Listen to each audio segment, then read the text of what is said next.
guys. Uh, Good afternoon, good morning everyone.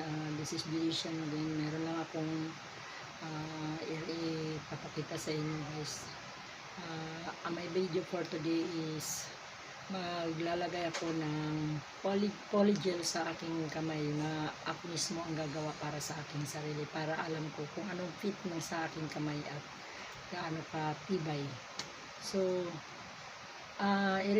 sasabihin lang pala ako ng nagpa-order ako, isa man sa kasama ko sa Shopee ng anong tawag nito, yung para sa polygel. Ang in-order ko yung matte, ganito matte. Nung dumating sa akin, hindi na siya matte, iba yung parang ano lang siya, plain lang siya, pero mas gusto ko kasi yun.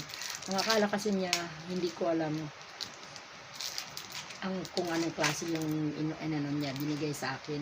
Dahil nung in-order ko, ang sinabi ko yung matte na nail matte.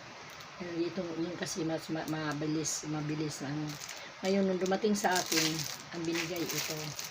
So alam mo talaga yung taong manluloko ba, dahil ito dati niya siguro itong binili, pagkatapos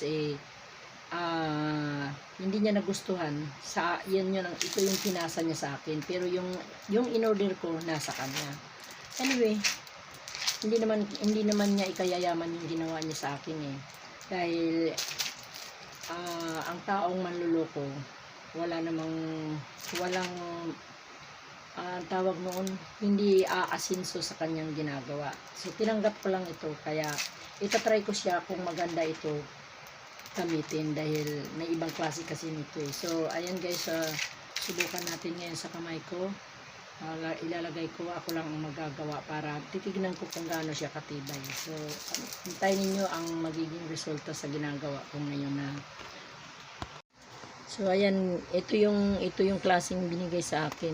So, okay lang sa kanyang ginagawa, hindi naman niya ikayayaman yun. Marunong na akong paano mag-order sa Shopee. Kasi dati hindi ako kasi marunong gawa ng una doon, ayaw ko yung baka mamaya kung ano yung makita ko, order ako ng order dahil mura lang. So iniiwasan ko yun na matuto ako ngayon. So ngayon itatry ko itong gagamitin kasi natry ko na yung matte. Ito hindi, plain lang siya, sabi niya maganda yan. Okay lang sa ginagawa niya, hindi naman ikayayaman yun. So mamaya abangan ninyo guys ang result sa aking ginawa na polygel. So ayun guys, kailangan ko pang ikakat siya kasi kung ayaw ko ng mahaba, ganitong gagawin ko, binabawasan ko siya dahil ayaw ko na masyadong mahaba sakto yan. So puputulin ko siya, ayan, pinutol ko, babawasan ko siya. Ayan.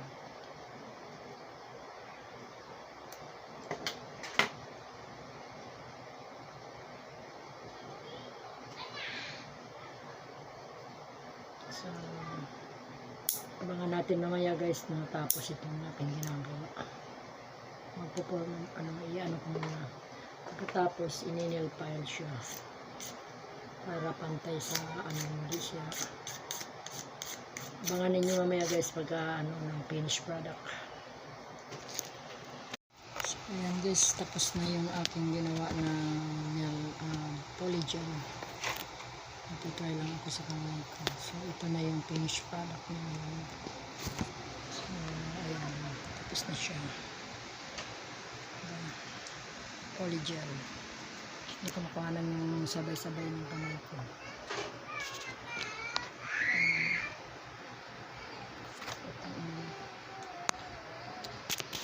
Ayan na guys, tapos na yung kamay ko.